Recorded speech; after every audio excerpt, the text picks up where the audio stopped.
Hello, it's Saturday morning. It's 7, and I want to talk about yesterday. I did not film last night when I got to camp for a couple of reasons. For one, it was dark.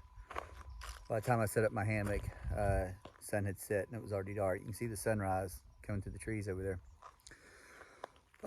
But yesterday was pretty tough. It was 22 miles, and a lot of that was road walk. And even after you got off the official road walk, you were still on several Forest Service roads, a couple residential neighborhoods for a little bit.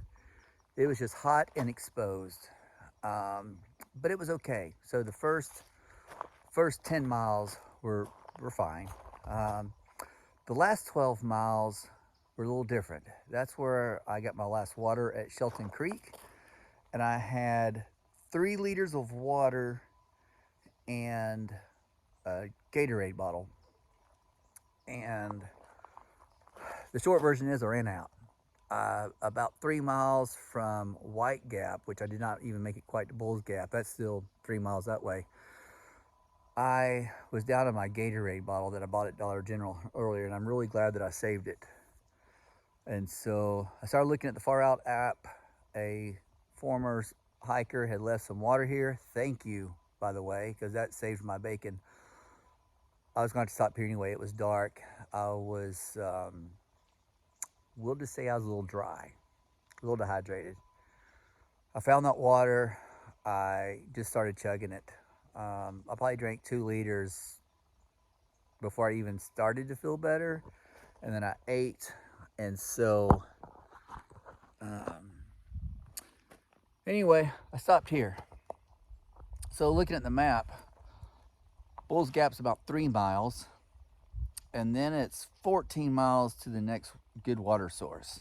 So I was going to carry both 1-liter bottles, my full 2-liter water bladder, and then my Gatorade bottle as a backup with just water in it. But there's one little problem. I dropped one of my water bottles. And I like having water bottles instead of a bladder because I can monitor my consumption. And that was really important yesterday because as I was getting low, I was sipping and I knew exactly how much I had left. And a water bladder can surprise you sometimes.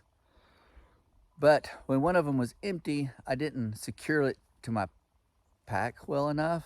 So if you are hiking from Trammell Trailhead to White Gap, there's a 1-liter life water bottle with a flip top cap that's empty. Please pick it up and dispose it because I'm not going to go back and look for it. I have no idea where it is. I've looked around camp. I looked right around this little gap and I don't see it. So now that my water capacity is 3 liters and not 4 liters, and I have further to hike and it's a little bit tougher, I am going to take my time. I'm going to break camp. I'm going to call the Pinhoti Outdoor Center and get them to pick me up at Bull's Gap. I don't like that. I feel it as a failure in a way. But you know, as Mike Tyson says, everybody has a plan until you get punched in the mouth. And between the trail being tough and hot and myself losing the water bottle, I got punched in the mouth pretty hard yesterday. So I'm gonna get to Bull's Gap. I'm gonna wait for a shuttle, and then I'm gonna go home and enjoy a nice hot shower. So thank you for joining me on my trip. Hopefully there'll be more when it's cooler and a little more water. So thanks, y'all. Have a good one.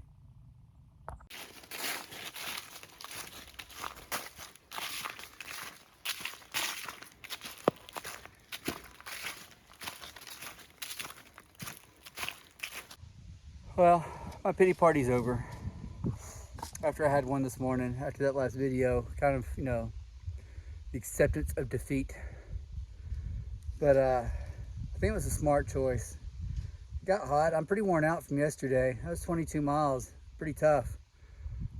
Moving slower even this morning. So probably had the right choice. So I'm about 2 miles from Bull's Gap at this beautiful scenic overlook. Oh my gosh, during the winter this place is going to be amazing.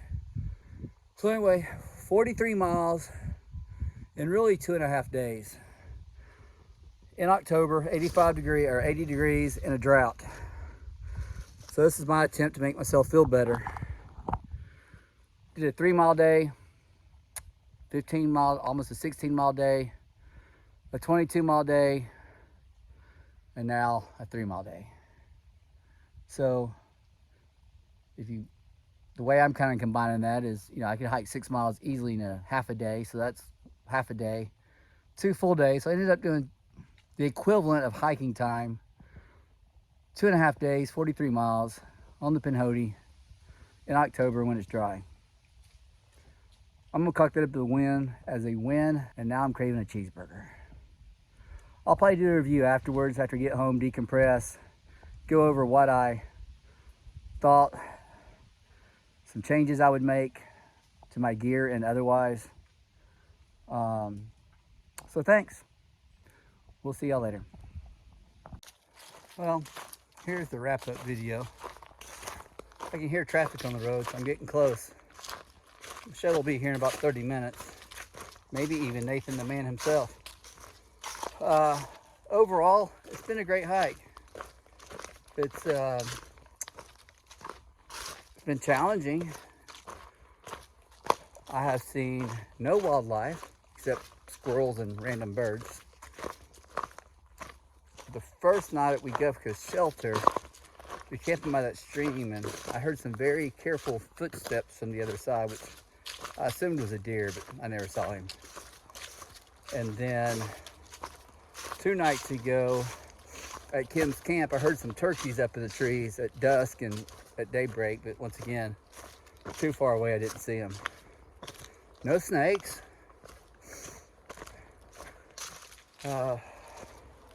So I'm gonna finish this up. The shuttle is almost here. I'm almost to the trailhead. So do this trail. But I wouldn't suggest doing it in 80-degree weather during a drought. It was not my best choice. But I lived, I learned. I'll hike another day. Thanks, y'all.